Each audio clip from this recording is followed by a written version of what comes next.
কৃষক ভাইদের চারা রোপণ করতে এখন আর কষ্ট নয়।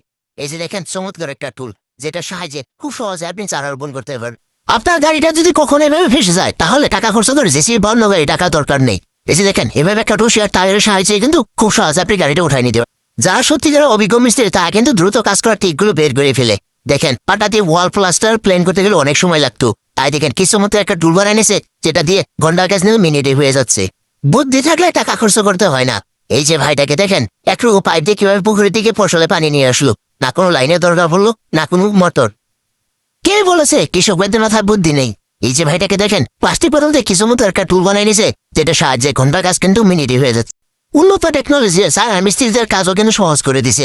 দেখেন যেখানে একটা ওয়ালের প্লাস্টার প্লেন করতে আমাদের মিস্ত্রি ভাইদের ঘন্টার পর ঘন্টা লেগে যায়, সেখানে কিন্তু তারা মিনিটে সেটা করে ফেলে। এর জন্য আপনার এখানে মানুষের ঘরগুলো সুন্দর দেখা যায়। তারা ঘর সুন্দর দেখানোর জন্য টাইলস ফিটিং করে না, তারা এভাবে ইট দিয়ে কিন্তু সুন্দর সুন্দর ডিজাইন বানায় থাকে। উড়াল বা হাতুড়ি দিয়ে কাজ করতে এখন আর হাত ব্যথা হবে না। এই যে দেখেন চমৎকার একটা টেকনিক, এইভাবে হাতুড়ি বা কুড়ালে হ্যান্ডেলে অল্প রশি বেছে এনেন, এতে দেখতে অনেক সুন্দর লাগবে এবং কাজ করতে আরাম হবে। এটা কি বলে স্মার্ট টেকনিক। দেখেন যে নাটগুলো টাইট দিতে অনেক সময় লাগতো, সে নাটগুলো দেখেন একটা বেল্টের সাহায্যে এই ভাইটা কত দ্রুত টাইট দিয়ে ফেললো। সুন্দর সুন্দর ডিজাইন বানানোর জন্য কোনো দামের টুল বা মেশিনের দরকার হয় না, শুধু দরকার হয় স্কিল। দেখেন এই মিস্ত্রি ভাইটা ছোট্ট একটা টুল দিয়ে কি অসাধারণ ডিজাইন বানিয়ে ফেলছে। কৃষক ভাইদের কাজ এখন আরো সহজ। এই যে দেখেন বীজ রোপণ করার জন্য চমৎকার একটা টুল বের হয়ে গেছে, যেটা সাহায্যে দাঁড়িয়ে দাঁড়িয়ে বীজ রোপণ করা যাবে। এতে কাজটাও দ্রুত হবে এবং কোমর ব্যথাও হবে না। আপনার ডেলিভারিটা খারাপ হয়ে গেছে, তাহলে নতুন কেনার কোনো দরকার নেই। এই যে দেখেন চমৎকার একটা টুল, এটা অ্যাঙ্গেল গ্রাইন্ডার লাগে, খুব সহজে আপনি শার্পে দুবার ব্যবহার করতে পারবেন।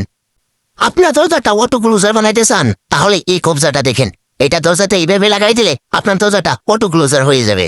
উন্নত দেশ আর আমাদের দেশের মাঝে পার্থক্য এখানেই। দেখেন যেখানে আমাদের দেশের রাস্তাগুলো নোংরা হয়ে থাকে, সেখানে উন্নত দেশের রাস্তাগুলো সাফা করার জন্য দেখেন তারা কি টেকনিক ব্যবহার করছে।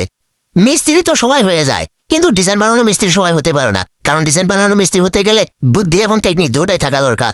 এই যে মিস্ত্রি ভাইটাকে দেখেন ইট দিয়ে ওয়ালে কি চমৎকার ডিজাইন বানাই ফেলছে। আপনার ঘরের ভিতরে যদি জায়গা কম, তাহলে এটি দিয়ে একটা সিঁড়ি বানাইতে পারেন, যেটা দেখতে অনেকটাই সুন্দর লাগবে এবং আপনার জায়গাও বাঁচাবে।